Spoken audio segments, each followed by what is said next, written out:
Hello students, good evening. Welcome to మనలో excellence YouTube channel. ఈ వీడియోలో ఈరోజు మనం ఈనాడు ఇండియన్ ఎక్స్ప్రెస్ సాక్షిలో వచ్చినటువంటి న్యూస్ అనాలిసిస్ని డిస్కస్ చేయడం జరుగుతుంది. మరి వీడియో వచ్చేసి 14th సెప్టెంబర్ 2020 స్టూడెంట్స్, 14 సెప్టెంబర్ 2020కి సంబంధించినటువంటి వీడియో.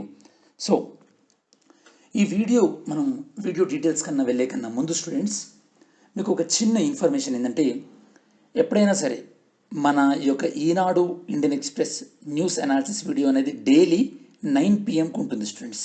ఓకే, ఇన్ కేస్ ఏమైనా లేట్ అయితే కనుక మ్యాక్స్ 9:30 PM, 9 PM టు 9:30 PM మధ్యలో వీడియో అప్లోడ్ అవ్వలేదు అంటే కనుక ఆ రోజు మన వీడియో ఉండదు. నెక్స్ట్ డే మళ్ళీ 8 AMకి అప్లోడ్ అవుతుంది. ఓకే, దీన్ని బట్టి మీకు సర్టెనిటీ వస్తుంది. మ్యాక్స్ టు మ్యాక్స్ మనకి 9 PMకి అవుతుంది. ఇన్ కేస్ మిస్ అయినా కూడా so next day 8 o'clock morning 8 AMకి ఉంటుంది స్టూడెంట్స్. దీన్ని బట్టి మీ స్టడీ షెడ్యూల్ కూడా ప్లాన్ చేసుకోండి. ఓకే, ఎందుకంటే మీరు అందరూ టైం టేబుల్ వేసుకొని చదువుకుంటుంటారు కాబట్టి స్టడీ షెడ్యూల్ ప్లాన్ చేసుకోండి. దాంతోపాటు నేను కమెంట్స్లో నిన్నటి వీడియోలో ఒక డౌట్ చూశాను. ఒక డౌట్ ఏంటంటే, సార్ నోబెల్ ప్రైజ్ యొక్క నామినీస్ ఎవరైతే ఉన్నారో వాళ్ళ యొక్క పేర్లు 50 సంవత్సరాల తర్వాతనే ఎందుకు రివీల్ చేస్తారు అంటే, లాజిక్ ఏంటంటే స్టూడెంట్స్, ముందుగానే రివీల్ చేస్తే కనుక ఆ నామినీస్ ఎవరెవరైతే ఉన్నారో ఓకే, సో వాళ్ళ క్రెడిబిలిటీ పైన ఈ యొక్క అంటే వాళ్ళని ఎందుకు నామినేట్ చేయలేదు, వాళ్ళు బాగానే కంట్రిబ్యూట్ చేశారు కదా, ఇలాంటిది అనమాట. అంటే వాళ్ళ యొక్క మెమరీస్ అనేవి ఫ్రెష్గా ఉంటుంటాయి కాబట్టి ఈ యొక్క నోబెల్ పీస్ ప్రైజ్ పైన ఎఫెక్ట్ పడే ఛాన్స్ ఉంటుంది. అది 50 సంవత్సరాలు అనుకోండి, జనరల్గా పెద్ద లైక్ వాళ్ళు పెద్ద లైమ్ లైట్లో ఉండరు, వాళ్ళ గురించి పెద్ద లైక్ ఎవరంత బజ్ ఉండదు కాబట్టి డిస్కస్ చేయరు కాబట్టి, సో దాని యొక్క నోబెల్ పీస్ ప్రైజ్ యొక్క క్రెడిబిలిటీ పైన కూడా తక్కువ ఉంటుంది. సో నోబెల్ పీస్ ప్రైజ్ యొక్క క్రెడిబిలిటీని కాపాడడం కోసం అని చెప్పేసి, దాంతోపాటు ఈ యొక్క వ్యక్తుల యొక్క ప్రైవసీని, వ్యక్తుల యొక్క గౌరవాన్ని కాపాడడం కోసం అని చెప్పేసి జనరల్గా 50 సంవత్సరాలను టార్గెట్ పెట్టుకోవడం జరిగింది. అంతకుమించి లాజికల్ రీజనింగ్ ఏం లేదు. మరి ఈరోజు వీడియో యొక్క ఫ్లో అనేది ఈ విధంగా ఉంటుంది స్టూడెంట్స్, మన flow.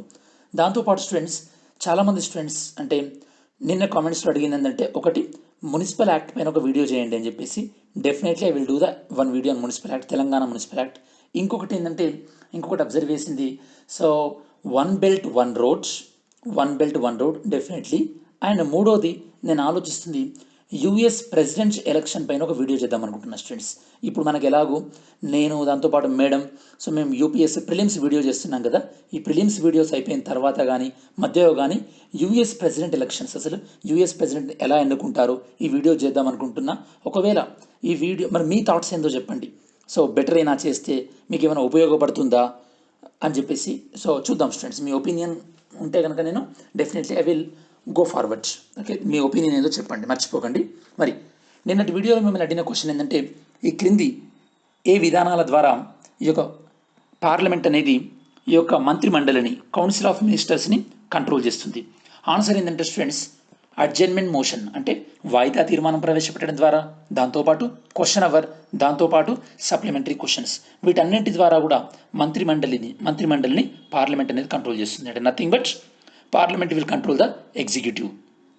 So answer is 1, 2, 3 D students. మరి ఈరోజు మీ క్వశ్చన్ ఏంటంటే, consider the following statements.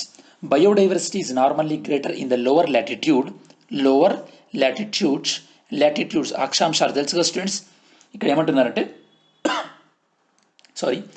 Biodiversity జీవ వైవిధ్యత, బయోడైవర్సిటీ అనేది ఈ యొక్క లోవర్ నుంచి అంటే ఈక్వెటార్ నుంచి పోల్స్కి వెళ్తున్న కొద్దీ జీవ వైవిధ్యత తగ్గుతుంది అంటున్నారు. ఇది first statement. Along the mountain gradients అంటే పర్వతాలలో ఈ యొక్క తక్కువ హైట్లో జీవ వైవిధ్యత బయోడైవర్సిటీ ఎక్కువ ఉంటుంది, ఎక్కువ పైకి వెళ్ళిన కొద్దీ ఈ యొక్క జీవ వైవిధ్యత బయోడైవర్సిటీ తక్కువ ఉంటుంది అంటున్నారు. మరి రెండు స్టేట్మెంట్స్ని జాగ్రత్తగా అర్థం చేసుకున్నారు కదా. ఇప్పుడు మీ ఆన్సర్ ఏందో కమెంట్ చేయండి స్టూడెంట్స్. నా రిక్వెస్ట్ ఏంటంటే, మీ ఆన్సర్స్ అన్నీ కూడా వీడియో కింద కమెంట్ చేయండి, లైవ్ చాట్లో కమెంట్ చేయకండి. లైవ్ చాట్లో కమెంట్ చేసి ఏమవుతుందంటే, దాని తర్వాత మళ్ళీ ఓపెన్ చేసి చూడడము ఇబ్బందిగా ఉంటుంది. సో లైక్ చేయాలన్నా దానికి రిప్లై ఇవ్వాలన్నా ఇబ్బందిగా ఉంటుంది students. So please comment your answers below the video. దాంతోపాటు ఆన్సర్స్ ఎక్కడికి సెండ్ చేయాలంటున్నారు. సో నా నెంబర్ ఇదివరకు ఇచ్చిన స్టూడెంట్స్ మళ్ళీ ఇస్తున్నాను. ఈ నెంబర్కి మీరు ఆన్సర్ సెండ్ చేయొచ్చు. నేను స్టూడెంట్స్కి రిప్లైలు కూడా ఇస్తున్నాను స్టూడెంట్స్. ఈ నెంబర్కి you can send the answers. Okay, now మరి ఈరోజు మీకు అసైన్మెంట్ ఏంటంటే, what is the role of Russia in Indo China conflict అంటే ఇండియా చైనా మధ్యలో ఉన్నటువంటి ఈ యొక్క తగాదం ఏదైతే ఉందో ఇందులో రష్యా యొక్క పాత్ర ఏంటి, ఇది నేను మీకు ఈరోజు ఎక్స్ప్లెయిన్ చేస్తాను ఈ వీడియోలో. అది విని దాంతోపాటు మీకు ఇంకా అడిషనల్ ఇన్ఫర్మేషన్ ఉంటే ఏదైనా గ్యాదర్ చేసుకొని నోట్స్ రాసి ఈ క్వశ్చన్కి ఆన్సర్ రాసి ఒక 250 వర్డ్స్ వచ్చేటట్టు, ఓకే, దెన్ మీరు ఆన్సర్ చేయండి. ఈరోజు మనం ఎడిటోరియల్ డిస్కస్ చేయబోయేది 2 topics friends. Okay, India's position shift on Taliban and in India China Russia role, ఈ రెండింటి గురించి డిస్కస్ చేస్తాం. దాని తర్వాత వన్ లైనర్స్ డిస్కస్ చేస్తాం స్టూడెంట్స్. ఈరోజు కొద్దిగా టైం కన్స్టెంట్స్ అంటే టైం సరిపోతుందో లేదో అని చెప్పేసి ఇంకో ఎడిటోరియల్ ఇంక్లూడ్ చేయలేదు. అదర్వైజ్ జనరల్గా నేను 3 ఎడిటోరియల్ చెప్తాను నేను మీకు. ఓకే, సో ఈరోజు మనం 2 డిస్కస్ చేద్దాం డీటెయిల్గా. అండ్ వన్ లైనర్స్ ఇక్కడ మీరు చూస్తున్నటువంటి స్లైడ్లో ఇవన్నీ వన్ లైనర్స్ కూడా మనం డిస్కస్ చేయడం జరుగుతుంది. మరి ఫస్ట్ వన్ ఎడిటోరియల్ చూసినట్టయితే కనుక India position shift on Taliban అంటే మన భారతదేశం తాలిబాన్ల విషయంలో గతంలో ఎలాంటి వైఖరి ఉండేది, ఇప్పుడు ఎలాంటి వైఖరి ఉండేది. గతంలో మనం ఏం చెప్పామంటే తాలిబాన్లతో చర్చించడానికి భారత ప్రభుత్వం ఇంట్రెస్ట్ చూపెట్టలేదు. కాబట్టి ఇప్పుడు రీసెంట్గా తాలిబాన్లు పాల్గొన్నటువంటి ఈ యొక్క సమావేశంలో భారతదేశ ప్రభుత్వం కూడా పాల్గొంది. అంటే మనం గతంలో ఏదైతే కనుక స్టాండ్ తీసుకున్నామో ఆ స్టాండ్ నుండి మనం షిఫ్ట్ అవ్వడం జరిగింది అని ఈ యొక్క ఆర్టికల్ ఉద్దేశం స్టూడెంట్స్. ఇది మనకి ఇండియన్ ఎక్స్ప్రెస్లో వచ్చినటువంటి article. Okay, so Taliban at Afghan deal table Delhi signal shift attends Doha meeting. అసలు ఈ దోహా మీటింగ్ ఏంది, ఇదంతా నేను మీకు ఎక్స్ప్లెయిన్ చేస్తాను. అసలు మీకు బ్యాక్గ్రౌండ్ అర్థం కావాలి స్టూడెంట్స్.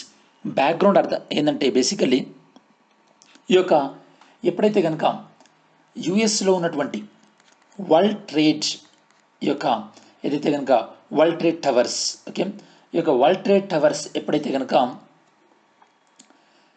అటాక్ అయ్యాయో యుఎస్లో 9/11 అటాక్ ఎప్పుడైతే జరిగిందో దాని తర్వాత ఏమైందంటే స్టూడెంట్స్ ఈ యొక్క యుఎస్ఏ అనేది ఆఫ్ఘనిస్తాన్లోకి చొరబడ్డం జరిగింది.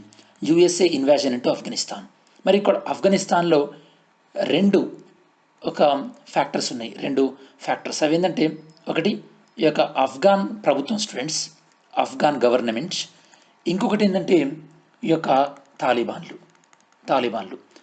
మరి ఈ తాలిబాన్లకు జనరల్గా సపోర్ట్ ఇస్తుంది ఎవరంటే ఈ యొక్క టెర్రరిస్ట్ ఆర్గనైజేషన్స్, అంటే ఎక్స్ట్రీమిస్ట్ టెర్రరిస్ట్ ఆర్గనైజేషన్స్.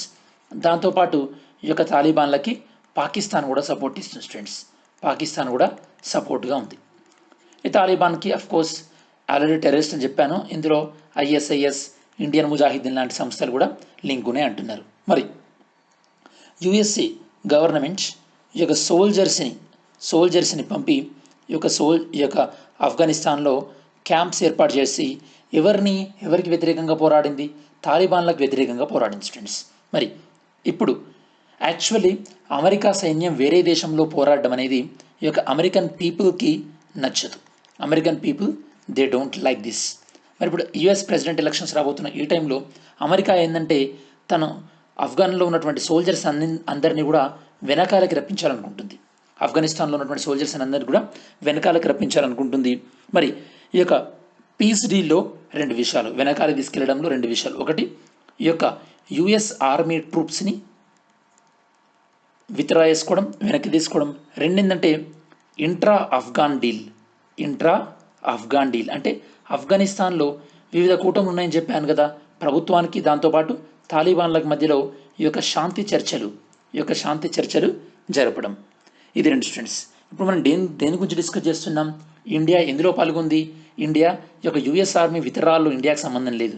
ఇండియా ఏంటంటే ఈ యొక్క ఇంట్రా ఆఫ్ఘాన్ డీల్ ఏదైతే ఉందో ఆఫ్ఘనిస్తాన్ ప్రభుత్వానికి తాలిబాన్లకు మధ్య జరుగుతున్నటువంటి చర్చల్లో ఇండియా పాల్గొంది. గతంలో తాలిబాన్లు పాల్గొన్నటువంటి చర్చల్లో ఇండియా ఎప్పుడు పాల్గొనలేదు. ఇది మనం షిఫ్ట్ అయినటువంటి స్టాండ్ అనమాట.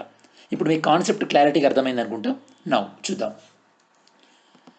Recently India has సిగ్నల్డ్ a shift in it's position and engaging with Taliban. నేను మీకు ఇందాక చెప్పినట్టు ఈ యొక్క తాలిబాన్లతో మనం వ్యవహరిస్తున్నటువంటి ఈ యొక్క తీరులో మార్పు వచ్చింది స్టూడెంట్స్. ఏ విధంగా we participated in the intra Afghan talks between the Afghanistan and Taliban and ఆఫ్ఘనిస్తాన్లతో జరిగినటువంటి ఈ యొక్క చర్చలో భారతదేశం కూడా పాల్గొంది.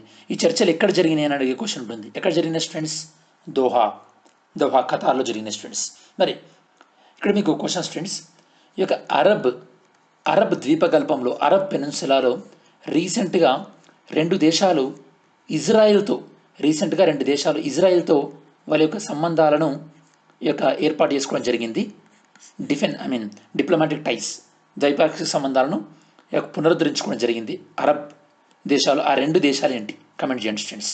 Okay, which two Arab nations recently normalised their ties with Israel. So మరి ఇండియా పొజిషన్ ఏంటి, ఇండియా పొజిషన్ ఏ విధంగా షిఫ్ట్ అయింది? బేసికల్లీ ఈ యొక్క ఆఫ్ఘాన్ టాక్స్లో ఈవెన్ తాలిబాన్ ఉన్నప్పటికీ కూడా భారతదేశ ప్రభుత్వము ఎందుకు పార్టిసిపేట్ చేసిందంటే ఈ యొక్క ఆఫ్ఘనిస్తాన్లో జరుగుతున్నటువంటి మార్పులేంది, దాంతోపాటు ఆఫ్ఘనిస్తాన్లో ఒక్కసారి యుఎస్ సోల్జర్స్ వెళ్ళిపోతే కనుక అక్కడ పవర్ఫుల్ అయ్యేది తాలిబాన్లే. మరి ఈ విషయాన్ని గుర్తించినటువంటి భారత ప్రభుత్వం ఈ యొక్క చర్చల్లో పాల్గొంది స్టూడెంట్స్. దాంతోపాటు ఈ యొక్క యుఎస్ ఎప్పుడైతే విత్డ్రా అవుతుందో, యుఎస్ విత్డ్రా అయితే కనుక అప్పుడు ఎవరుంటారు ఆఫ్ఘనిస్తాన్లో? ఆఫ్ఘాన్, ఇంతకుముందు నేను చెప్పినట్టు తాలిబాన్ ఉంటారు. మరి తాలిబాన్కి ఎవరు సపోర్ట్గా ఉన్నారు? ఇప్పుడు పాకిస్తాన్ ఉన్నారు. అంటే మీనింగ్ ఏంటంటే భారతదేశం ఇప్పటి నుండే మనం ఇన్వాల్వ్ అవ్వకపోతే కనుక తర్వాత ఒకసారి ఈ యొక్క యుఎస్ ట్రూప్స్ వెళ్ళిపోయిన తర్వాత ఆఫ్ఘాన్ ప్రభుత్వం చాలా వీక్ అయిపోతే అప్పుడు ఆబ్వియస్గా ఎవరి కంట్రోల్ ఎక్కువ ఉండే అవకాశం ఉంది ఈ యొక్క ఆఫ్ఘనిస్తాన్లో? పాకిస్తాన్తో నడిపేటటువంటి తాలిబాన్లు, అంటే పాకిస్తాన్ యొక్క ఇన్ఫ్లుయెన్స్ ఎక్కువ ఉంది. ఆబ్వియస్గా పాకిస్తాన్ ఇన్ఫ్లుయెన్స్ ఎక్కువ ఉంటుందంటే మీనింగ్ ఏమవుతుంది? అక్కడ ఎవరి ఇన్ఫ్లుయెన్స్ ఎక్కువ ఉంటుంది? చైనా ఇన్ఫ్లుయెన్స్ ఎక్కువగా ఉంటుంది, అవునా కదా? ఈ విధంగా. సో ఏంటంటే ఇంకొందరు ఏం చెప్తున్నారంటే India choose to attend this meeting. India ఎందుకు చూజ్ చేసుకుందంటే ఇందులో ఆఫ్ఘాన్ ప్రభుత్వం కూడా ఈ చర్చల్లో ఉంది కాబట్టి భారతదేశ ప్రభుత్వం చూజ్ చేసుకుందని కొంతమంది అంటున్నారు. బట్ స్టిల్ మన భారతదేశ ప్రభుత్వం తాలిబాన్లను ఇప్పటివరకు కూడా ఒక తాలిబాన్లను అధికారపక్షంగా గుర్తించలేదు స్టూడెంట్స్. మరి భారతదేశ స్టాండ్ ఏంది ఈ శాంతి చర్చల్లో? భారతదేశం యొక్క స్టాండ్ ఏంది? భారతదేశ స్టాండ్ ఏంటంటే ఈ యొక్క ఆఫ్ఘనిస్తాన్లో జరిగేటటువంటి ఏ శాంతి చర్చలైనా సరే ఇది ఆఫ్ఘాన్ ప్రభుత్వము ముందుండి నడిపించేదిగా ఉండాలి. దాంతోపాటు ఇది ఆఫ్ఘనిస్తాన్ ప్రభుత్వం ఓన్ చేసుకొని ఉండాలి. దాంతోపాటు ఇది ఆఫ్ఘనిస్తాన్ ప్రభుత్వం కంట్రోల్లో ఉండాలి.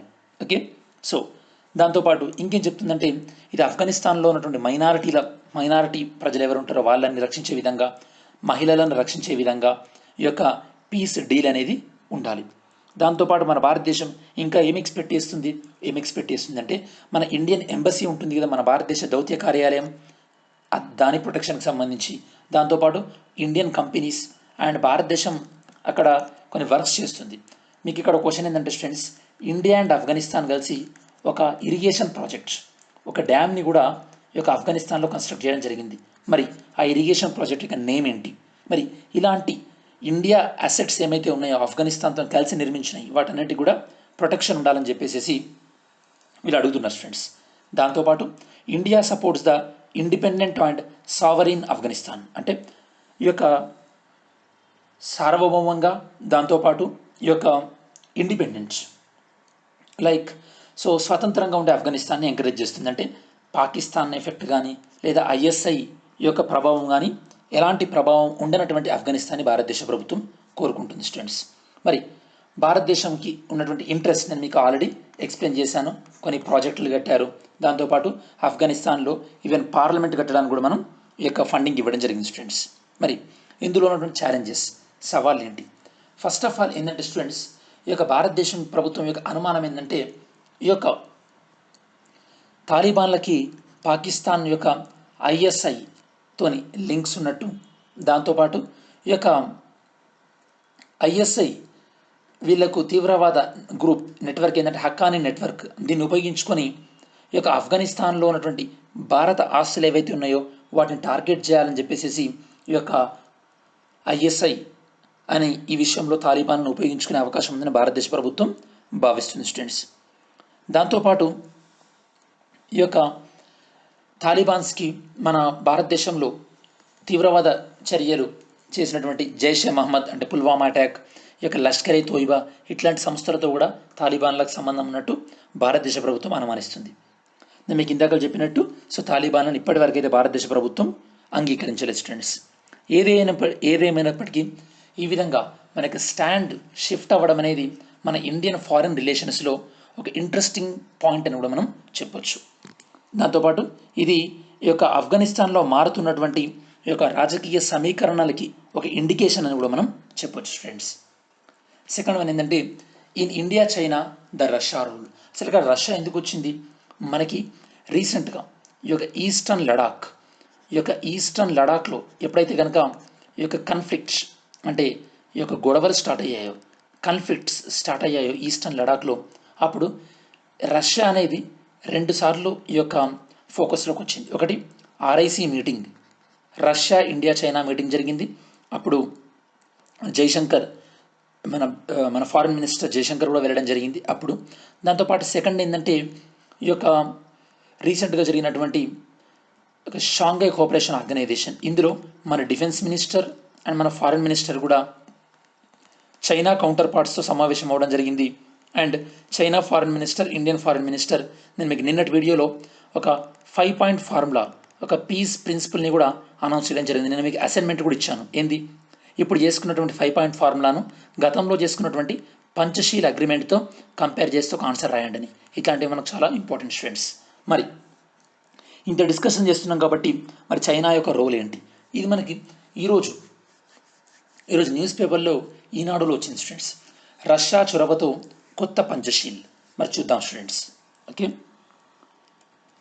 Russia has emerged all of a sudden as a key diplomatic player between India and China. అంటే భారతదేశం చైనా మధ్యలో వ్యవహారాల్లో రష్యా అనేది ఒక కీలకమైనటువంటి ఒక భాగస్వామిగా అవతరించింది అని చెప్తున్నారు. ఎందుకు అసలు రష్యా ఎందుకంటే అసలు రష్యాకి చైనాకు ఉన్నటువంటి ఏంటి రిలేషన్స్? బేసికలీ రిలేషన్స్ ఏంటంటే స్టూడెంట్స్, రష్యాకి మనకి ఎక్కువ రిలేషన్స్ ఎక్కడి నుంచి అంటే డిఫెన్స్ పాయింట్ ఆఫ్ వ్యూలో స్టార్ట్ స్టూడెంట్స్.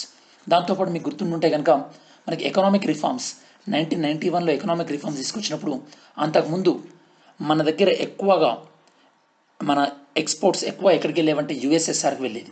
ఎప్పుడైతే కనుక USSR విచ్ఛిన్నమైందో, డిజింటిగ్రేట్ అయిందో, అప్పుడు మన దగ్గర నుంచి వస్తువులు కొనేవాళ్ళు లేక మనకు ఒక ఆర్థిక సంక్షోభం వచ్చింది. ఇప్పుడు మనకి బ్యాలెన్స్ ఆఫ్ పేమెంట్ క్రైసిస్ అంటే ఈ యొక్క చెల్లింపుల సమస్య వచ్చింది కదా, బ్యాలెన్స్ ఆఫ్ పేమెంట్ క్రైసిస్. అది రావడానికి 3 రీజన్స్ అనమాట. నేను మీకు ఒక షార్ట్ వీడియోలో చెప్తాను అసలు అది ఎందుకు వచ్చిందని చెప్పేసి. మరి అందులో వన్ ఆఫ్ ద రీజన్ ఏంటంటే రష్యా పతనం, USSR పతనం అనమాట. మరి ఈ యొక్క రష్యాతో మనకు అప్పటి నుంచి డీల్స్ ఉండే. రీసెంట్గా మనం ఈ యొక్క రష్యా నుండి S-400 మిసైల్ డిఫెన్స్ సిస్టమ్, దీన్ని కూడా మనం ఈ యొక్క కొనడానికి ఇంట్రెస్ట్ చూపెట్టినాం స్టూడెంట్స్. ఇంకొకటి ఏంటంటే మనకి రష్యా అనేది యొక్క అవుట్ ఆఫ్ ద నెసెసిటీ, అంటే మనకి ఇంకో ఆల్టర్నేటివ్ ఆప్షన్ లేదు ఇండియాకి చైనాకి మధ్యలో. ఇంకో బిగ్గర్ కంట్రీ ఏంది అమెరికా. ఆల్రెడీ అమెరికాకి చైనాకి మధ్యలో రిలేషన్స్ ఎరగలేవు. ఓకే, మరి ఈ పాయింట్ ఆఫ్ వ్యూ ఇంకోటి మీరు గుర్తుపెట్టుకోవాలి, మనకి ఎప్పుడైతే కనుక రష్యాతోని పాకిస్తాన్తో 1965లో వార్ అయిందో అప్పుడు కూడా రష్యా మనకి మధ్యవర్తిత్వం వహించింది. మీకు గుర్తుందా? అందుకోసమే 1966లో ఈ యొక్క తాష్కెంట్లో సమావేశం జరిగింది. ఇక్కడ మీకు క్వశ్చన్ స్టూడెంట్స్, క్వశ్చన్ ఏంటంటే ఏ భారతదేశ ప్రధాని భారతదేశంలో కాకుండా వేరే దేశంలో చనిపోయాడు? ఓకే, ఆ ప్రధాని ఎవరు, ఆ ప్రధాని ఎక్కడ చనిపోయాడు? ఓకే, ఈ విధంగా మనం స్టాండర్డ్ జీకే కాన్సెప్ట్ని ఇలా మనం ఈ కాన్సెప్ట్లకి ఇంటర్లింక్ చేసుకుంటే మీకు జనరల్ స్టడీస్ చాలా ఇంట్రెస్టింగ్ ఉంటుంది స్టూడెంట్స్. దాంతోపాటు ఈ యొక్క మాస్కో అనేది ఈ యొక్క చైనా విషయంలో మాస్కో తన యొక్క ప్రభావాన్ని కూడా చూపెట్టి చైనాను కొన్ని విషయంలో కన్విన్స్ చేయగలుగుతుంది. మరి రష్యా రోల్ ఏంటంటే మీకు ఇందాక చెప్పినట్టు చైనాకి రష్యాకి మధ్యలో గత కొద్ది సంవత్సరాలుగా ఈ యొక్క వ్యాపార సంబంధాలు, దాంతోపాటు రాజకీయ సంబంధాలు కూడా బలపడుతున్నాయి. ఎప్పుడైతే కనుక ఈ యొక్క చైనా అనేది USA యొక్క ట్రేడ్ వార్ వల్ల USA నుంచి ఎప్పుడైతే కనుక దూరంగా వెళ్ళడం స్టార్ట్ అయిందో అప్పుడు చైనా అనేది ఆబ్వియస్గా ఎవరికి దగ్గర అవడం స్టార్ట్ అయింది? ఈ యొక్క రష్యాకి దగ్గర అవడం స్టార్ట్ అయింది స్టూడెంట్స్. దాంతోపాటు ఈ యొక్క COVID-19 సందర్భంలో కూడా రష్యా అనేది చైనాను ఎక్కువగా విమర్శించలేదు, ఈవెన్ ఇంటర్నేషనల్ ప్లాట్ఫామ్స్లో కూడా. ఓకే, దెన్ మరి ఈ యొక్క చైనా అండ్ రష్యాకి మధ్యలో సంబంధాలు దేనివల్ల అంటే ఇన్ రెస్పాన్స్ టు US. నేను మీకు ఇందాక చెప్పినట్టు ఈ యొక్క కోల్డ్ వార్ టైంలో అంటే అమెరికాకు USAకి రష్యా అప్పుడు మేజర్ పార్ట్నర్స్ ఉండే. అప్పుడు USAకి రష్యాకి మధ్య ఉన్నప్పుడు చైనా ఎవరి వైపు ఉంది? USA వైపు ఉంది. అందుకోసమే USA చైనాకి సపోర్ట్ చేసింది ఏ విషయంలో?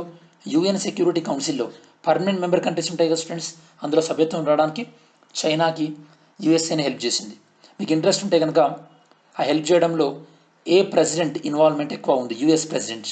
మీరు ఆన్సర్ చేయండి స్టూడెంట్స్. ఓకే, తెలుసుకోండి.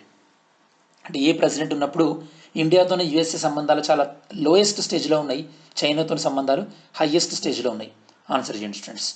Okay, so over a period of time గ్రాడ్యువల్గా ఏంటంటే 1991 యుఎస్ఎస్ఆర్ అనేది అంతరించిపోయిన తర్వాత ఈ యొక్క రష్యాకి చైనాకి మధ్యలో స్లోగా రిలేషన్స్ కూడా బిల్డ్ అయినాయి స్టూడెంట్స్. మరి ఇండియాకి రష్యాకి నేను మీకు ఇందాక చెప్పినట్టు ఇది కొన్ని దశాబ్దాలుగా మన రెండు దేశాల మధ్యలో మంచి సంబంధాలు ఉన్నాయి students, especially defence point of వ్యూలో. డిఫెన్స్ అని కాకుండా ఈవెన్ ఇంతకుముందు అంటే మనం రష్యా నుంచి ఎక్కువ డిఫెన్స్ తీసుకుంటున్నాం దిగుమతులని చెప్పేసి మనం మన యొక్క డిఫెన్స్ని ఈ యొక్క డైవర్సిఫై చేయడం జరిగింది. అంటే వేరే వేరే దేశాల నుంచి తీసుకుంటున్నాం. లైక్ ఇప్పుడు Rafale fighter jets, Scorpion submarine France నుంచి కానీ, లేదా ఇజ్రాయెల్ నుంచి కానీ బరాక్ మిసైల్, దాని తర్వాత యుఎస్ఏ చినూక్, అపాచీ హెలికాప్టర్స్, ఈ విధంగా డిఫరెంట్ కంట్రీస్ నుంచి మనం డిఫరెంట్ కంట్రీస్ కాదు, ఇవే Russia, China, USA and France, Israel, ఈ కంట్రీ నుంచే మనం ఎక్కువ. కొన్నిసార్లు ఇటలీ యొక్క అగస్టా వెస్టాండ్ కంపెనీ నుంచి హెలికాప్టర్స్, బోఫోర్స్, ఇవే స్టూడెంట్స్ ఎక్కువగా మనం డిఫెన్స్ తీసుకునేది. దాంతోపాటు మన భారతదేశ ప్రధాని ఇప్పటివరకు కూడా ఇన్ఫార్మల్ సమ్మిట్స్ అంటే ఈ యొక్క ఎలాంటి అగ్రిమెంట్స్, ఎలాంటి ఎంఓయూలు ఉండవన్నమాట. ఇన్ఫార్మల్ సమ్మిట్ మీరు చూసుంటారు, వుహాన్ సమ్మిట్, మహాబలిపురం సమ్మిట్, ఇలాంటి ఇన్ఫార్మల్ సమ్మిట్స్ ఇప్పటివరకు మన భారతదేశ ప్రధాని కేవలం చైనా రాష్ట్రపతి, చైనా ప్రెసిడెంట్ అండ్ రష్యా ప్రెసిడెంట్తో మాత్రమే వీళ్ళు ఇన్ఫార్మల్ సమ్మిట్స్ చేయడం జరిగింది. అంటే మనకి ఈ యొక్క రష్యా అనేది క్రూషియల్ ఫ్యాక్టర్స్ ఈ రెండు కంట్రీస్ మధ్యలో. మరి రష్యా పొజిషన్ మన ఇండియా చైనా విషయంలో ఒకప్పుడు ఎలా ఉంది, ఇప్పుడు ఎలా ఉంది? ఫర్ ఎగ్జాంపుల్ డోక్లాం టైంలో 2017 డోక్లాం టైంలో ఈ యొక్క రష్యన్ డిప్లొమాట్స్ ఎవరైతే ఉన్నారో వాళ్ళకి చైనా చెప్పిందనమాట ఇది జరుగుతుందని చెప్పేసి. దాంతోపాటు ఈవెన్ 1962 చైనా వార్ విషయంలో కూడా ఈ యొక్క రష్యా అనేది న్యూట్రల్గా ఉంది. వేరాజ్ అదే 1971 వరకు వచ్చేసరికి మనం పాకిస్తాన్ వార్ చేసుకున్నప్పుడు 1971 బంగ్లాదేశ్ గురించి అప్పుడు మనకు సపోర్ట్ చేసింది రష్యా. ఈవెన్ డోక్లాం టైంలో కూడా కొద్దిగా న్యూట్రల్గానే ఉంది. బట్ ఈ మధ్య గాల్వాన్ టైంలో ఏంటంటే కొద్దిగా ఈ రెండు దేశాల మధ్యలో ఈ ప్రాబ్లమ్ని సాల్వ్ చేయడానికి ఇంట్రెస్ట్ చూపెట్టింది అనమాట. అంటే నాకు సంబంధం లేదన్నట్టు కాకుండా okay so it tend to solve చేయడానికి ట్రై చేసింది. మరి కంక్లూజన్ ఏంటంటే students, Russia plays very important role in normalising the relationship between India and China. India China మధ్యలో సంబంధాలు నార్మల్ అవ్వడానికి రష్యా చాలా ప్రముఖమైనటువంటి పాత్ర పోషించే అవకాశం ఉంది. దీనివల్ల ఏమవుతుందంటే రష్యా మధ్యవర్తిత్వం వల్ల ఈ యొక్క ఆసియాలో ఏవైతే కనుక రెండు పవర్ఫుల్ కంట్రీస్ ఉన్నాయో వీటి మధ్యలో ఈ యొక్క టెన్షన్స్ తగ్గే అవకాశం కూడా ఉంటుంది స్టూడెంట్స్. ఇది స్టూడెంట్స్ ఈరోజు మనకి ఎడిటోరియల్ డిస్కషన్స్ ఓవరాల్గా ఈ రెండు ఆర్టికల్స్. ఈ రెండింటికి సంబంధించి మీకు ఏం డౌట్స్ ఉన్నా కూడా కమెంట్ చేయండి. మరి వన్ లైనర్స్ ఏందో చూద్దాం students. One liners first one ఏంటంటే మన ప్రధానమంత్రి గారు ఈ యొక్క దుర్గాపూర్ బంకా సెక్షన్ని స్టార్ట్ చేయడం జరిగింది. ఇదేంటంటే basically Paradip, Haldia, Durgapur pipe line అనమాట. మీరు మ్యాప్లో చూసినట్టయితే కనుక ఈ యొక్క పారాదీప్, దాంతో హల్దియా, రష్ ఇవి రెండు ఒడిస్సాలో ఉంటాయి, దుర్గాపూర్ వెస్ట్ బెంగాల్లో ఉంటుంది. ఇప్పుడు ఏంటంటే ఈ వెస్ట్ బెంగాల్ నుండి బీహార్కి కూడా ఎక్స్టెండ్ చేశారు. మీకు మ్యాప్ పాయింటింగ్ ఐడియా ఉంటే కనుక బీహార్కి ఈ యొక్క ఈస్ట్ సైడ్లో వెస్ట్ బెంగాల్ ఉంటుంది, వెస్ట్ సైడ్లో యూపీ ఉంటుంది, నార్త్ సైడ్లో నేపాల్ ఉంటుంది, సౌత్ సైడ్లో జార్ఖండ్ ఉంటుంది. మరి ఈ వెస్ట్ బెంగాల్కి సౌత్ సైడ్ ఒడిషా ఉంటుంది. సో మరి పైప్ లైన్ ఎన్ని రోజులు ఇక్కడ వరకే ఉండేది, ఇప్పుడు ఈ పైప్ లైన్ ఒడిశా వరకు కూడా ఎక్స్టెండ్ చేస్తున్నారు, బీహార్ వరకు కూడా ఎక్స్టెండ్ చేస్తున్నారు. ఓకే, మరి ఇన్ని రోజులు దుర్గాపూర్ ఉండేది. మరి మీకు question students, Durgapur steel factory అనేది మనం ఏ కంట్రీ సహకారంతో నిర్మించుకున్నాం? ఆన్సర్ చేయండి స్టూడెంట్స్. మరి ఇదైతే కనుక దుర్గాపూర్ నుండి బీహార్లో ఉన్నటువంటి బంకా అనేటువంటి సెక్షన్, దీనికి 634 కోట్ల ప్రాజెక్ట్ స్టూడెంట్స్. ఎన్ని కిలోమీటర్లు? 193 కిలోమీటర్స్. ఓకే, మరి ఇది ఎందుకంటే బేసికలీ అఫ్కోర్స్ ఇప్పుడు బీహార్లో ఎలక్షన్స్ వస్తున్నాయి కాబట్టి ఇట్లాంటి స్కీమ్స్ అనేవి, ఇట్లాంటి ఇనిషియేటివ్స్ అనేవి తీసుకుంటుంటారు స్టూడెంట్స్. మీకు ఒకటి అంటే ఎగ్జామినేషన్ పాయింట్ ఆఫ్ వ్యూలో ప్రధానమంత్రి రీసెంట్గా పెట్రోలియం ప్రాజెక్టులను ఏ స్టేట్లో ఇనాగ్రేట్ చేశారు, అదే important. Rare of the rarest మీకు ఈ దుర్గాపూర్ బంకా అనేటటువంటి సెక్షన్ గుర్తుండాలి. రిమైనింగ్ ఏం అవసరం లేదు. ఓకే, రిమైనింగ్ మొత్తం additional information point of view. మరి ఇది ఎవరు ఈ యొక్క పెట్రోలియం లైన్ని ఇందులో ఇన్వాల్వ్ అయింది ఎవరు? ఒకటి ఇండియన్ ఆయిల్ కంపెనీ, దాంతోపాటు HPCL. ఏ మంత్రిత్వ శాఖ? Ministry of petroleum and natural gas. మరి క్వశ్చన్ ఏంటంటే ఈ యొక్క ministry of petroleum and natural gas ఈ మంత్రిత్వ శాఖకి మినిస్టర్ ఎవరు? మీరు ఆన్సర్ చేయండి స్టూడెంట్స్. ఓకే, నెక్స్ట్ మనం డిస్కస్ చేయబోయేది హిందీ దివస్. హిందీ దివస్ ఇది ఎందుకు చూద్దాం. హిందీ దివస్ వచ్చింది కాబట్టి మరి ఆంధ్రప్రదేశ్ స్టూడెంట్స్, ఆంధ్రప్రదేశ్లో తెలుగు దినోత్సవం ఏ రోజు జరుపుకుంటారు? తెలంగాణ స్టూడెంట్స్ తెలుగు భాషా దినోత్సవం ఏ రోజున జరుపుకుంటారు? ఆన్సర్ చేయండి. హిందీ దివస్. హిందీ అనేది బేసికలీ మనం ఈ యొక్క 14th సెప్టెంబర్ 1949 రోజు, అంటే మన ఇండియన్ కాన్స్టిట్యూషన్ రాస్తున్నాం కదా, కాన్స్టిట్యూంట్ అసెంబ్లీ. ఇంకా అఫ్కోర్స్ కాన్స్టిట్యూంట్ అసెంబ్లీ మనకి ఎప్పుడు ఫామ్ అయింది? 1946లో కాన్స్టిట్యూంట్ అసెంబ్లీ ఫామ్ అయింది. 1949 26th నవంబర్కి మన కాన్స్టిట్యూషన్ని అడాప్ట్ చేసుకోవడం జరిగింది. ఈ 1949 14 సెప్టెంబర్ రోజు మనం హిందీని భారతదేశం యొక్క అఫీషియల్ లాంగ్వేజ్గా ఆమోదించడం జరిగింది. కాబట్టి 14 సెప్టెంబర్ని హిందీ దివస్ అంటున్నాం. మనం అఫీషియల్ లాంగ్వేజ్ గురించి ఏ ఆర్టికల్ చెప్తుంది స్టూడెంట్స్? ఆర్టికల్ 343 చెప్తుంది. ఇండియన్ కాన్స్టిట్యూషన్లో హిందీ కాకుండా అఫీషియల్ లాంగ్వేజ్ ఉన్నటువంటి ఇంకో లాంగ్వేజ్ ఏంటంటే ఇంగ్లీష్. హిందీ కూడా మనకు షెడ్యూల్ 8లో ఉంది. మరి షెడ్యూల్ 8లో ఉన్నటువంటి మొత్తం లాంగ్వేజెస్ ఎన్ని? మీకు తెలిసిందో ఆన్సర్ మరోసారి టైప్ చేయండి, ప్రాబ్లం ఏం లేదు. ఓకే, సో నెక్స్ట్ హిందీని అఫీషియల్ లాంగ్వేజ్గా ఎలా ఉపయోగించుకోవాలి, హిందీని అభివృద్ధి చేయడానికి ప్రభుత్వం ఎలాంటి చర్యలు తీసుకోవాలి అని చెప్పేసి ఆర్టికల్ 351 చెప్తుంది స్టూడెంట్స్. ఇక్కడ మీకు నేషనల్ హిందీ దివస్ 14 సెప్టెంబర్ కదా. ఇక్కడ మీకు ఇంకో క్వశ్చన్ ఏంటంటే స్టూడెంట్స్, వరల్డ్ హిందీ డే ఏ రోజున మనం ఫాలో అవుతాం? వరల్డ్ హిందీ డేని మనం ఏ రోజున ఫాలో అవుతాం? దాంతోపాటు వరల్డ్ హిందీ సెక్రటేరియట్ ఎక్కడ ఉంది? ఆన్సర్ చేయండి students. Next, medium of instruction in schools, అంటే స్కూల్స్లో పిల్లలు ఏ లాంగ్వేజ్లో చదువుతున్నారు అన్న దాని గురించి NSO నేషనల్ స్టాటిస్టికల్ ఆఫీస్ వాళ్ళు ఒక రిపోర్ట్ రిలీజ్ చేయడం జరిగింది. దాని ప్రకారం ఏంటంటే almost all more than 50% of the students they are completing their secondary level of education with one of the 12 Indian languages. అంటే 12 లాంగ్వేజెస్, ఇండియాలో పాపులర్ 12 ఇండియన్ లాంగ్వేజెస్ ఉంటాయి. అందులోనే almost all 50% students secondary level వెళ్తున్నారు స్కూళ్ళల్లో, లైక్ అప్ టు 10th వరకు అని చెప్పొచ్చు. ఇంటర్మీడియట్కి వచ్చేసరికి ఆల్మోస్ట్ ఆల్ ఈ యొక్క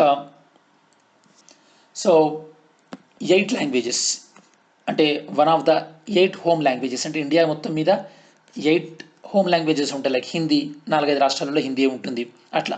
సో అందులో ఏదో ఒక లాంగ్వేజ్ చూజ్ చేసుకుంటున్నారు, ఇంగ్లీష్ కాకుండా. అంటే మీకు ఈ రిపోర్ట్ మొత్తం అర్థం కావాల్సింది ఏంటంటే స్కూలింగ్ నుంచి కాలేజీకి వెళ్తున్నా కొద్దీ ఈ యొక్క మదర్ టంగ్లో నేర్చుకునే వాళ్ళ సంఖ్య తగ్గి ఇంగ్లీష్లో నేర్చుకునే వాళ్ళ సంఖ్య పెరుగుతుంది.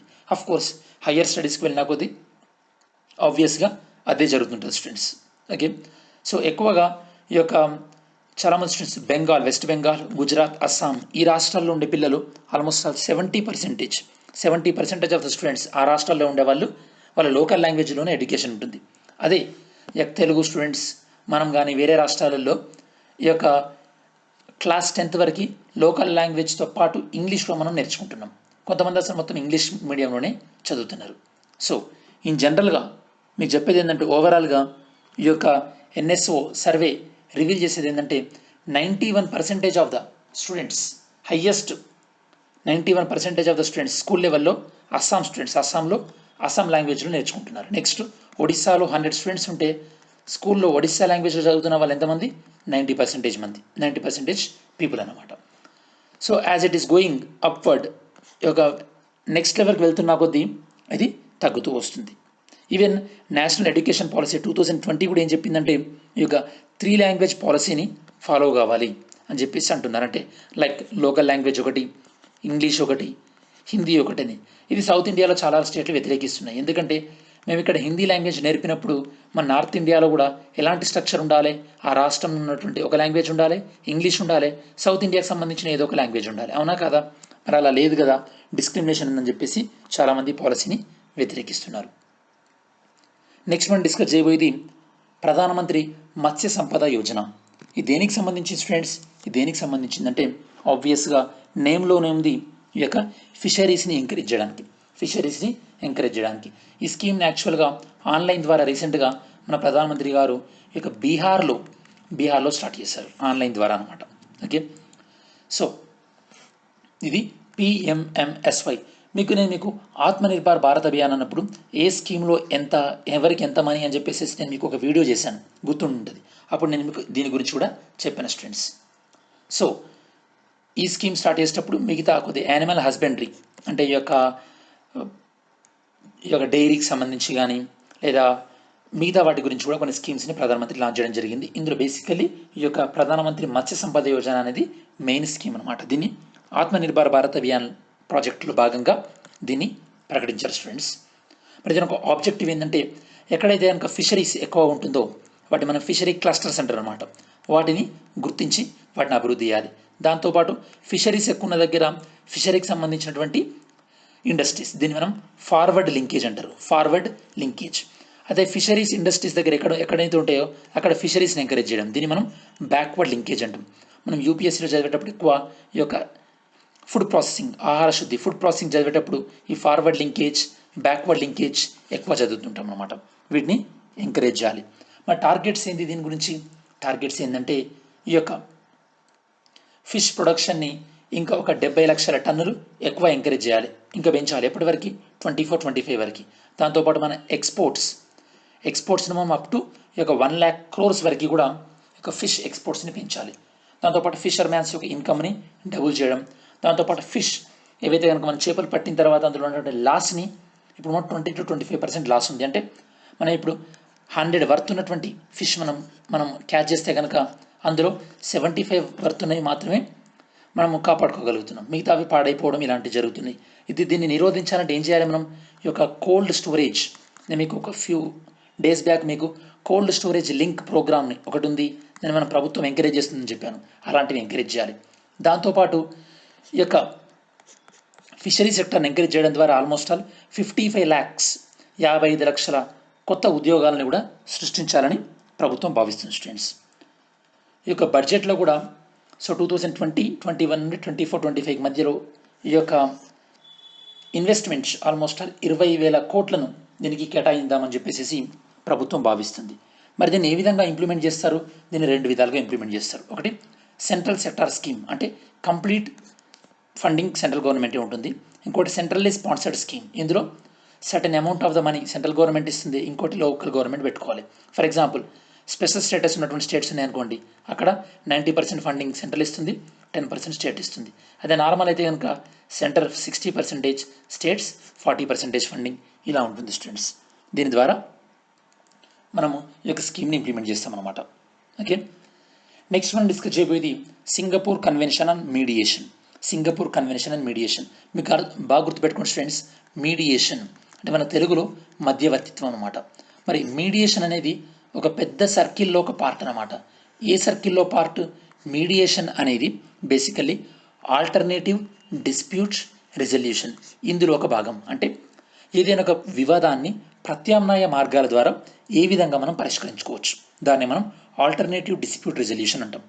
దానికి సంబంధించి అందులో వన్ ఆఫ్ ద పార్ట్ ఏంటంటే మీడియేషన్, మధ్యవర్తిత్వం. ఓకే, ఈ మధ్యవర్తిత్వం ఏంటంటే బేసికల్లీ 2 పార్టీస్ అంటే ఈ యొక్క డిస్ప్యూట్స్ అంటే వివాదంలో ఉన్నటువంటి 2 పార్టీస్ కూడా ఈ యొక్క సామరస్యానికి వచ్చి, సింపుల్ స్టూడెంట్స్ ఈజీగా చెప్పాలంటే మన ఊర్లో పంచాయతీలు అయితే ఉంటాయి కదా, లైక్ వైఫ్ అండ్ హస్బెండ్ మధ్యలో గొడవ పడ్డప్పుడు కానీ, లేదా లోక్ అదాలత్లు మీరు వినుంటారు కదా, ఇద్దరిని ఒక దగ్గర కూర్చొని వాళ్ళ దగ్గర సో కాంప్రమైజ్ చేసి సో విడిపోవాలనుకుంటే విడిపోతారు, కలిసి ఉండాలనుకుంటే కలిసి ఉంటారు. ఈ సింపుల్ మెకానిజంని దీన్ని మనం ఏమంటామంటే మీడియేషన్ అంటారు. మనం పెద్ద పెద్ద వర్డ్స్ ఉపయోగించాల్సిన పనే లేదు. ఓకే, మరి మీడియేషన్లో మధ్యలో ఉండేది ఎవరు? మీడియేటర్. సింపుల్, అంతే కదా. సో మీడియేటర్ ఈ డిస్ప్యూట్ని అంటే డిసైడ్ చేయడు, జస్ట్ వీళ్ళకి హెల్ప్ చేస్తాడు. ఈ ఇద్దరు కూడా సో ఒక అండర్స్టాండింగ్కి వస్తే ఈ యొక్క డిస్ప్యూట్ అనేది సాల్వ్ అవుతుంది అనమాట. ఇక్కడ బాగా గుర్తుపెట్టుకుంటే mediator will not decide the disputes resolve, అంటే మీడియేటర్ జడ్జి లాగా పనిచేయడు, కేవలం ఇరుపక్షాలు 2 పార్టీస్ కూడా డిస్ప్యూట్ సాల్వ్ చేసుకోవడానికి హెల్ప్ చేయడం మాత్రమే ఉంటుంది అనమాట. మరి ఎందుకు డిస్కస్ చేస్తున్నాం మనం దీన్ని? ఎందుకు డిస్కస్ చేస్తున్నామంటే రీసెంట్గా United nations convention on international settlement agreements resulting from mediation అంటే ఈ యొక్క ఒప్పందాన్ని అమల్లోకి వచ్చిందనమాట. ఈ ఒప్పందాన్ని మనం ఎప్పుడు అసలు దీన్ని అడాప్ట్ చేసుకున్నాం, దీన్ని ఎప్పుడు ఏర్పాటు చేసుకున్నాం? 20th December 2018 అడాప్ట్ చేసుకోవడం జరిగింది. దీన్ని ఎప్పుడు సిగ్నేచర్స్ని స్టార్ట్ చేసాం? 7th August 2019 నుండి దీన్ని సిగ్నేచర్స్కి స్టార్ట్ చేయడం జరిగింది. ఎక్కడ స్టూడెంట్స్? సింగపూర్లో. కాబట్టి దీనికి సింగపూర్ కన్వెన్షన్ పెట్టడం జరిగింది. ప్రపంచంలో ఉన్నటువంటి ఒప్పందాల్లో సింగపూర్ పైన ఇలా ఒక ఒప్పందం అనేది ఫస్ట్ టైం ఉంది స్టూడెంట్, సింగపూర్ కన్వెన్షన్ అనేది. ఇండియా దీన్ని July 2019 అప్రూవ్ చేయడం జరిగింది. ఓకే, ఇప్పటివరకు దీనిపైన సిగ్నేచర్ చేసింది 53 కంట్రీస్. ఎప్పుడైనా గుర్తుపెట్టుకుని స్టూడెంట్స్, ఒక అగ్రిమెంట్ పైన సిగ్నేటరీస్, ఓకే, సిగ్నేచర్ చేయడం అనేది ఫస్ట్ పార్ట్ అయితే, సెకండ్ పార్ట్ ఏమవ్వదని రాటిఫై, అమలు చేయడం అన్నమాట. ఓకే, ఇది బాగా గుర్తుపెట్టుకోండి. మరి దీనివల్ల అడ్వాంటేజ్ ఏంది? దీనివల్ల అడ్వాంటేజ్ ఏంటంటే, ఫస్ట్ వన్, ఇది ఇంటర్నేషనల్ ట్రేడ్, ప్రపంచ యొక్క వర్తక వాణిజ్యాన్ని పెంచే విషయంగా ఉంటుందన్నమాట, పెంచుతుంది. దాంతోపాటు ఇదేంటంటే ఈ యొక్క సెటిల్మెంట్ ప్రాసెస్ని, వివాదాలని సింప్లిఫైగా చేస్తుంది. ఈ సింప్లిఫైగా చేయడం వల్ల ఏమవుతుంది? ఈ యొక్క టైం సేవ్ అవుతుంది, ఈ యొక్క లీగల్ కాస్ట్ కూడా తక్కువ అవుతుంది. చాలా కంపెనీలు కోవిడ్ వల్ల ఈ యొక్క కష్టాలను ఎదుర్కొంటున్నటువంటి ఈ సందర్భంలో ఇలా ఖర్చు తక్కువయ్యేటటువంటి థింగ్ అనేది చాలా మంచి విషయం. మరి ఇండియాకి ఎందుకు ఇంపార్టెన్స్ అంటే, ఇండియాలో కూడా ఇది సిగ్నేచర్ చేసింది కాబట్టి మన దేశంలో ఎవరైనా పెట్టుబడులు పెట్టడానికి ముందుకు వస్తారు ఈజీగా. ఎందుకంటే ఇండియాలో ఏమైనా ప్రాబ్లం ఉన్నా కూడా మేము ఈ యొక్క సింగపూర్ కన్వెన్షన్ ద్వారా మేము ఆ ప్రాబ్లమ్ని సాల్వ్ చేసుకోవచ్చు. ఎందుకంటే ఇండియా కూడా సింగపూర్ కన్వెన్షన్ మీద సిగ్నేచర్ చేసింది కాబట్టి.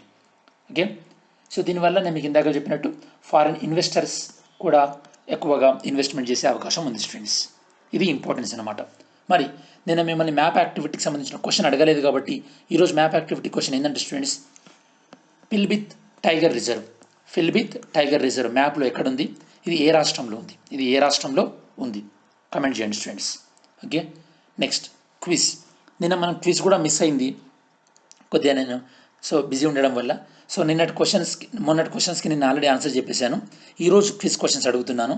ఈరోజు క్విజ్ క్వశ్చన్లో ఫస్ట్ క్వశ్చన్ ఏంటంటే, ఈజ్ 2.0 ఇండెక్స్. ఇది మనం ఇదివరకు డైలీ న్యూస్ అనాలిసిస్లో డిస్కస్ చేసాం. ఇది ఏ సెక్టార్కి సంబంధించింది? సెకండ్ వన్, సరోద్ పోర్ట్స్, ఇది కూడా మనం డిస్కస్ చేసాం. దానికి సంబంధించిన రైట్ స్టేట్మెంట్ ఏంటి? థర్డ్ వన్, రాజు మహర్షి కమిటీ, దీన్ని కూడా మనం డిస్కస్ చేసాం. ఇది దేనికి సంబంధించింది? రాజు మహర్షి కమిటీ. నెక్స్ట్ వన్, ఈ యొక్క 5-star village scheme post office సంబంధించి, ఇది కూడా మనం డిస్కస్ చేసాం. ఇది దేనికి సంబంధించింది? నెక్స్ట్, ఫారిన్ డైరెక్ట్ ఇన్వెస్ట్మెంట్, FDIలు డిఫెన్స్లో, ఇది మనం డిస్కస్ చేసాం. మీరు రెగ్యులర్గా ఫాలో అయ్యే వాళ్ళు కనుక ఇది కూడా మీరు వినుంటారు, 2-3 days బ్యాక్ చెప్పాను. దీనికి సంబంధించిన రైట్ ఆన్సర్ ఏంటి? సిక్స్త్ వన్, సెంట్రల్ వాటర్ కమిషన్కి సంబంధించినటువంటి రైట్ ఆన్సర్ ఏంటి? సో ఇది స్టూడెంట్స్ ఓవరాల్గా మనకి న్యూస్ అనాలిసిస్. మళ్ళీ ఒకసారి అడుగుతున్న, US ప్రెసిడెంట్ ఎలక్షన్ వీడియో, దాని గురించి మీ ఒపీనియన్ ఏంది? సో మీ సజెషన్స్ కూడా మీరు కమెంట్ చేయండి. సో మరి ఈ వీడియో మీకు నచ్చినట్టయితే కనుక లైక్ చేయండి, మీ ఫ్రెండ్స్కి ఉపయోగపడుతుంది అనుకుంటే కనుక షేర్ చేయండి, మన ఛానల్కి సబ్స్క్రైబ్ చేసుకున్నట్టయితే కనుక సబ్స్క్రైబ్ చేసుకోండి. Thanks for watching this video. See you in next video.